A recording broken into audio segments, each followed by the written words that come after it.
Hello everyone, welcome to my channel. তো আজকে চলে এলাম নতুন একটা ব্লগ নিয়ে। তো আজ সকালবেলা উঠে ফ্রেশ হই, আমি আগে চিয়া সিড জলটা খেয়ে নিলাম, নিয়ে তারপর আমার ঘরটা পরিষ্কার করে বিছানাটা ভালো করে ঝেড়ে ঘরটা ঝাড় দিয়ে নিলাম, নিয়ে আমি রেডি হয়ে গেছি। রেডি হয়ে তারপর আমি ব্রেকফাস্টটা করলাম, পেটের পরোটা খেয়েছিলাম, তারপর বেরিয়ে গেছিলাম পড়াতে, কারণ পড়ানো ছিল আমার আজকে। পড়িয়ে বাড়ি এসে দেখলাম মায়ের মোটামুটি সব রান্না কমপ্লিট হয়ে গেছে।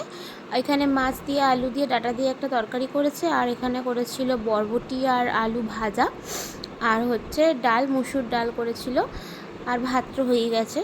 তো তারপরে আমি দেখলাম মা আমের আচার করবে, মানে মিষ্টি আমের আচার করবে বলে মা এখানে আম কাটছিল, কাটতে কাটতে হয়তো কোথাও গেছে।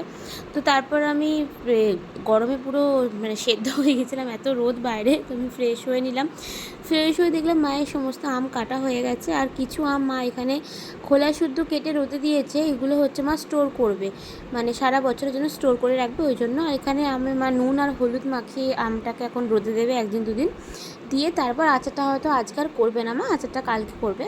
কালকে তখন সেই ভিডিওতে আমি মানে কালকের ভিডিওতে আমি আচারটা তোমাদের সাথে শেয়ার করব।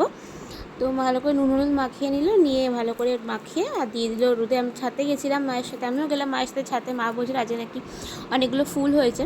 তো আমি গিয়েছিলাম, দেখলাম সাদা জবা একটা হয়েছে, খুব সুন্দর লাগছিলো জবাটা দেখতে। তার সাথে হয়েছে একটা লাল যে থোকা জবাগুলো হয় না, একসাথে অনেকগুলো পাপড়ি থাকে, অনেকটা বড় মতো হয় ফুলটা। দুটো হয়েছিল, একটা মা পুজোর জন্য তুলে রেখেছে, আর একটা এখানে গাছে রেখে দিয়েছে, তোলেনি। এটা একটা হলুদ জবা, এটা ছোটো মতো হয়। এটা গোলাপি কালারের জবা, আরও অনেক কালারের জবা আছে, যেগুলো যখন ফুটবে আবার তোমাদের সাথে শেয়ার করবো। এখানে একটা ছোট্ট ঝুড়ি বেগুন ধরেছে।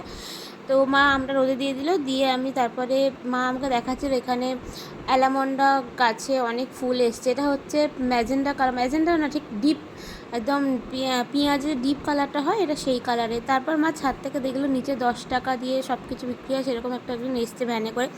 তো মা নিচে চলে গিয়েছিল। তারপরে আমি চান করে নিলাম, চান টান করে ফ্রেশ হয়ে তো পুজো করে নিয়েছিলাম। পুজোটা তোমার সাথে শেয়ার করা হয়নি, তবে লাঞ্চ করে নিলাম। লাঞ্চ করে তারপর মা দেখলাম ওই যে আমের টুকরোগুলো রেখে দিয়েছিল স্টোর করবে বলে, ওই আমগুলো শুকিয়ে গেছে, মানে শুধু জলটা মরে নিলেই হবে, খুব একদম খড়খড়ে শুকনো করার দরকার নেই। তাই মা ওটা আবার কী করতে হবে, ওটা হচ্ছে কাচের বয়াম নিতে হবে। কাচের বয়ামে হাফ মানে অর্ধেকের একটু বেশি জল নিতে হবে, ওই রকম জল 2 বয়াম নিতে হবে। নিয়ে সেই জলের মধ্যে বেশ খানিকটা নুন দিয়ে ফুটিয়ে জলটা মানে অর্ধেক করতে হবে। তো ওই জলটা ঢেলে ওই বয়ামের মধ্যে আমগুলো ভরে তারপর ওই জলটা ঢেলে দিতে হবে, দিয়ে রেখে দিলেই ওটা ফ্রিজে রাখতে হবে না, নর্মাল এমনি বাইরেই রাখলে ওটা সারা বছর থেকে যাবে। এভাবে মা আমটা স্টোর করে নিল। আর খানিকটা জল বেশি হয়ে গেছে, মা ওই জন্য রেখে দিল। তো ওটা আমগুলো ডুবছিল না মা বলে, মা আবার ভালো করে আমগুলো ডুবিয়ে দিচ্ছিল যাতে আমগুলো ডুবে থাকে, আর নুন জলটা ভালো করে টেনে না, নাহলে আমগুলো নষ্ট হয়ে যাবে। তো তারপর আমি একটু ঘুমিয়ে পড়েছিলাম। তারপর উঠে সন্ধ্যেবেলা আমি সন্ধে দিলাম, দিয়ে রেডি হয়েছি, একটু বেরোবো, এক জায়গায় যাওয়ার আছে।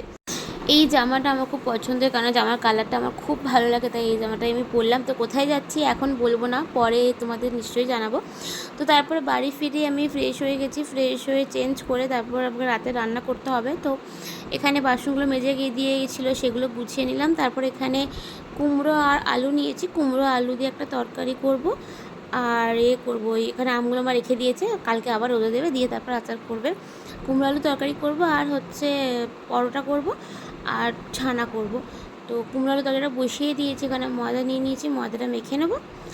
আর তার সাথে এখানে দুধটা মা বার করতে ভুলে গেছিলো, আমি তো ছিলাম না, আর মা বার করে রাখতে ভুলে গেছে। তো দুধটা আমি বার করলাম, এখন বরফ হয়ে আছে, দুধটা গলবে, তারপর আমি এটাকে ছানা করব। তো ভিডিওটা ভালো লাগলে লাইক অ্যান্ড সাবস্ক্রাইব করতে ভুলো না। Thanks for watching.